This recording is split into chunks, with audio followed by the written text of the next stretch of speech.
In today's video, I'm going to teach you how to change per page in Relevance AI. This quick adjustment controls how many items you see at once in a list or table, which can make browsing faster and more comfortable. Showing fewer items reduces clutter and can speed things up on slower connections, while showing more gives you a broader overview with less clicking between pages. Start by opening the Relevance AI website in your browser. Once you're there, sign into your account so you can access your workspace. After logging in, look for the Tools area inside the app. Depending on your layout, you may find tools in the left sidebar or along the top navigation.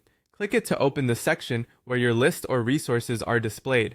On the page with your list or table, scan for the Per Page control. It's typically located near the bottom or top of the list, alongside the pagination controls that let you move between pages. You're looking for the label that says per page. Right next to that label, you'll see a small rectangular box showing a number. That number is the current setting for how many items are shown on each page. Click the number box. When you do, a small menu will appear with several options. These are the available page sizes. Choose the number that matches how you prefer to work. If you want quick loading and minimal scrolling, pick a lower value. If you prefer to scan a lot of items at once and reduce page switching, pick a higher value. As soon as you select an option, the list will refresh and display that many items per page. A few tips to make this smoother.